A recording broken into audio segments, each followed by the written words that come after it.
저희 컴퓨터 분야는 크게 이론, 소프트웨어, 하드웨어, 시스템, 응용 이렇게 5분야로 나눌 수가 있습니다. 이론 분야는 알고리즘, 계산이론, 논리, 프로그래밍 언어 이론 등을 연구하고 이론 분야의 기초가 되는 수학 분야를 다룹니다. 소프트웨어 및 시스템 분야는 이론의 바탕에서 실제 소프트웨어를 개발하는 데 필요한 기술들을 연구합니다. 운영체제라든가 네트워크 시스템, 소프트웨어 공학, 프로그래밍 언어 시스템, 빅데이터, 기계학습 분야 등입니다. 하드웨어 분야는 전기전자회로, 디지털 회로, 디지털 컴퓨터, 양자 컴퓨터, 컴퓨터 구조 등 컴퓨터라는 도구를 만드는 기술입니다. 응용 분야는 인공지능, 그 아래 기계학습이라든가 인공신경망, 비전, 자연어 처리, 그리고 그래픽스, 컴퓨터-인간 상호작용, 데이터 시각화, 소셜 컴퓨팅 등의 분야를 다룹니다. 학부를 졸업하기 전에 들었던 이광근 교수님의 수업 프로그래밍 언어에서 기존의 컴퓨터공학 수업과는 전혀 다른 방식으로 컴퓨터 프로그래밍 언어를 설명하는 새로운 접근법을 보고 이에 더 심도 있는 연구를 해보고 싶다는 생각이 들었죠. 사실 특별한 동기가 있는 것은 아니고 단순히 재밌을 것 같아서 시작했습니다. 어릴 때부터 학계에 계속 있을 생각은 전혀 없었고 인더스트리로 가려고 항상 생각했기 때문에 회사의 니즈에 맞는 일을 하기 전에 하고 싶은 연구를 하는 연구자로 살아보는 시기가 있는 것도 좋겠다고 생각해서 대학원에 진학하게 되었습니다. 당시 지도 교수님께서 쓰신 매트릭 스튜디오라는 책을 읽게 되었습니다. 투자의 세계에서 만연한 믿음을 수치적으로 증명해 보이는 것에 매료되어 교수님의 연구실에서 수학하고 싶다는 생각이 들었습니다. 지도 교수님께서는 컴퓨터 공학 난제에 대한 세계적인 기록을 갖고 계신 알고리즘 최적화 분야의 대가이십니다. 견고한 이론적 연구에 기반하여 경제, 산업적 응용 연구로 확장한다는 점이 굉장히 매력적이었습니다.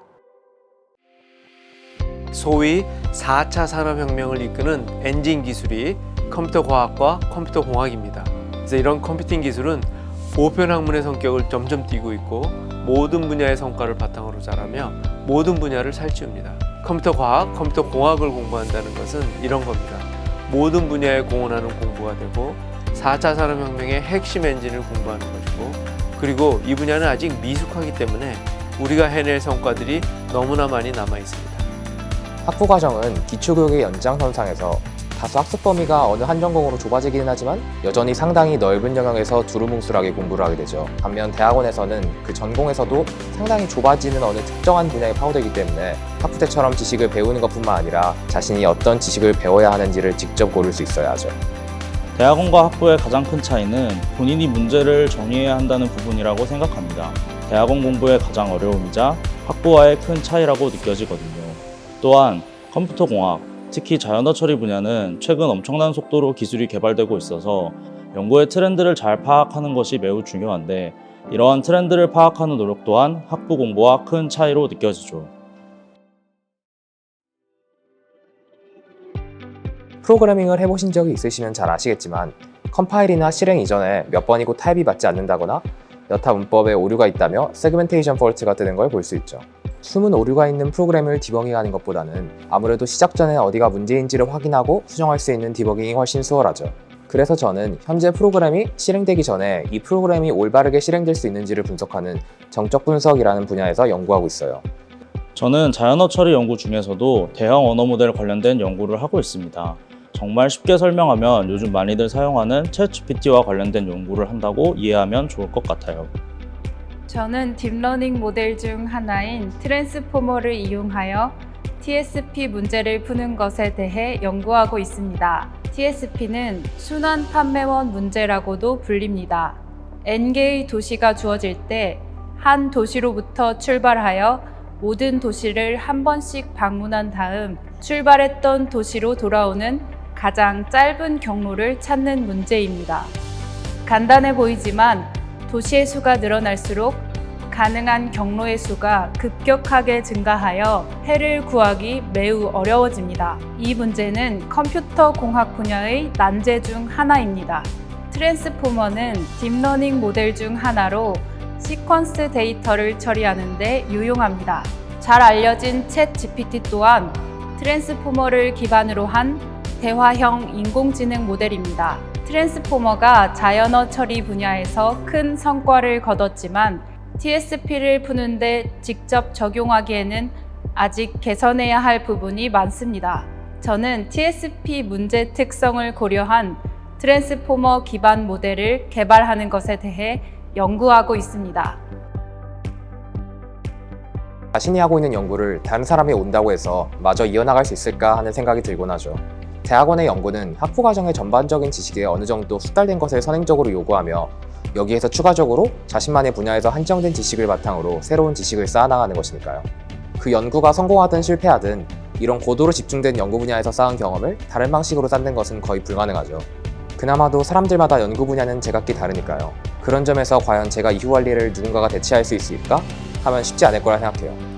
당장은 최신 기술들을 열심히 파악하고 연구하는데 많은 시간을 투자하고 있기 때문에 대체가 어려운 인력이라고 볼 수도 있을 것 같지만 최근 기술 개발의 속도로 미루어 보아 1, 2년만 최신 기술 습득에 소홀해도 가치가 많이 떨어질 것으로 생각돼서 현재의 상황만큼이나 앞으로의 노력이 중요할 것 같습니다.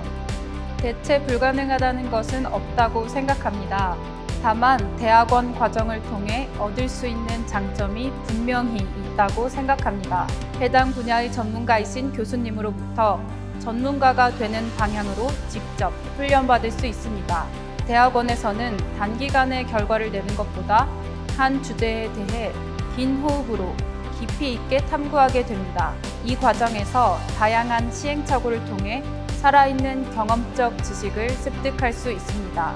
대학원에서의 이러한 경험들이 좀 더 깊고 날카로운 통찰력을 가진 사람으로 성장할 수 있게 한다고 생각합니다. 졸업 후에는 연구한 것을 토대로 정적 분석 관련 업무를 하거나 정적 분석 과정에서 지식을 쌓은 컴파일러 쪽으로 일을 하며 실제 상황에서 프로그램이 동작하는 사항을 알아보고 싶어요. 기본적으로는 인더스트리에서 언어 모델 관련된 직종으로 취업을 하고 싶어요. 아직 명확한 것은 아니지만 순수 연구자의 길을 계속 가는 것보다는 엔지니어링 쪽으로 관심이 많아서 관련된 일을 찾아보고 있습니다. 현재 저는 TSP 문제를 푸는 것에 대해 연구하고 있습니다. TSP 문제는 물류, 택배, 스쿨버스 등 다양한 차량 라우팅 문제들의 원형입니다. 또한 VLSI 칩의 공정, 컴퓨터 보드의 생산 공정 등에서도 작업의 효율을 결정하는 중요한 역할을 합니다. 이렇듯 TSP 문제는 여러 분야에서 활용될 수 있는 연구 분야입니다. 졸업 후에도 학교나 연구소에서 연구를 이어가 산업 현장에 기여할 수 있는 실용적인 연구 결과를 내고 싶습니다. 자신이 정말로 세상에 뭔가 기여를 하고 싶고 남들이 잘 할 수 없는 이론적인 연구 및 구현을 할 수 있으며 거의 언급되지 않더라도 자신의 연구가 후대에 어떤 식으로나마 도움이 되는 역사의 탑 속의 벽돌 중 하나로 나오면 좋겠다고 생각한다면 대학원은 최선의 선택이 될 거예요. 하고 싶은 걸 하는 것이 가장 좋다고 생각합니다. 나이나 시간에 쫓길 필요는 없다고 생각하고 특히 20대에 가능한 다양하게 하고 싶은 것을 해보는 것이 좋은 것 같아요. 망한 창업이나 맞지 않는 취업에서도 배우는 것이 있을 것처럼 어찌 보면 가장 안전하고도 무엇보다 모험인 대학원 진학도 어려운 만큼 큰 도움이 되니까요. 특히 대학원은 취업이나 창업과의 병행도 가능하니 고민보다는 부딪혀보세요. 각 분야에서 세계적으로 권위 있는 교수님의 지도를 받을 수 있습니다. 우리 지도 교수님께서도 TSP 벤치마크에 대해 세계적 기록을 가지신 분입니다. 이런 분께 직접 지도를 받을 수 있다는 것은 굉장한 기회라고 생각합니다. 또한 여러 가지 산학 연계 프로젝트를 통해 산업계의 문제를 해결하는 경험도 풍부하게 할 수 있습니다. 서울대학교 컴퓨터공학부에 입학하는 학생들은 경쟁보다는 개방과 연결, 팀워크를 중시하고 생각의 대담함과 창의로움, 현실 적용력과 실험 정신, 주변의 가능성을 쉽게 뒤져볼 수 있는 적극성, 닫혀있고 소유하기보다는 열려있고 공유해보길 원하는 자세, 다른 모든 분야의 성과를 흡수하고 다른 모든 분야의 성장을 이끄는 적극성과 리더십, 현실 적용력, 실험 정신, 개방감, 세밀함, 권위에 맹목적이지 않는 줏대 있는 정신, 당장보다는 긴 안목의 대담한 실용주의를 갖추면 좋겠습니다. 학문적으로는 영어 및 문서 작성 능력이 필요하죠. 논문을 읽거나 학회에서 자신의 연구를 설명하기 위해서는 그 이상의 영어 말하기, 듣기, 쓰기 능력이 필요해요. 또한 형식적인 형태로 잘 정리할 수 있어야 하죠. 논문 및 공식 문서는 일상어보다 정돈된 구성을 요구하며 레이텍으로 이를 다루는 건 역시 익숙하지 않으면 다소 벅찬 일이니까요. 학문 외적으로는 아무래도 체력과 집중이 필요합니다. 피로 속에서 계속 생각하는 동안 점차 체력도 집중력도 고갈되는 것을 느낄 수 있으니 이런 역량을 미리 잘 길러두는 것이 좋겠죠. 대학원은 아무래도 스스로를 잘 관리해야 하는 부분이 큽니다. 스스로 스케줄을 잘 세워서 단기 목표를 이루는 습관이 중요하거든요. 또한 기술의 트렌드를 잘 파악하는 역량을 키우면 좋을 것 같아요. 다른 분야의 공부를 해보는 것을 추천합니다. 내 전공과 비슷한 계열의 탁과 공부나 정반대 분야의 공부를 해보는 것도 좋습니다. 예를 들면 단백질 3차원 구조를 정복했다는 알파폴드 논문을 읽을 때 생물학적 지식이 있다면 좀 더 쉽게 이해할 수 있을 것입니다. 전공과 정반대의 공부를 하면 다른 분야와의 풍부한 접점을 갖게 됩니다. 교육학에서 강화학습을 공부한 사람은 컴퓨터 공학의 강화학습을 배울 때 좀 더 깊이 있는 이해가 가능할 것입니다. 마지막으로 체력을 키우는 것도 굉장히 중요합니다. 체력이 좋으면 몸도 마음도 단단해지고 이로 인해 연구도 잘할 수 있으리라 생각합니다. 저희 서울대학교 컴퓨터공학부 석박사과정 대학원생이 되시면 학비와 생활비는 모두 지원된다고 생각하시면 됩니다. BK21 대학원 연구장학금, 학술활동 지원비, 강의연구 지원 장학생을 통해서 등록금 및 생활비 지원, 그리고 다양한 맞춤형 장학금을 통해서 등록금과 학술활동이 지원됩니다. 대학원 생활은 어떤 주제를 어떻게 연구하느냐라는 문제에 달려 있어요.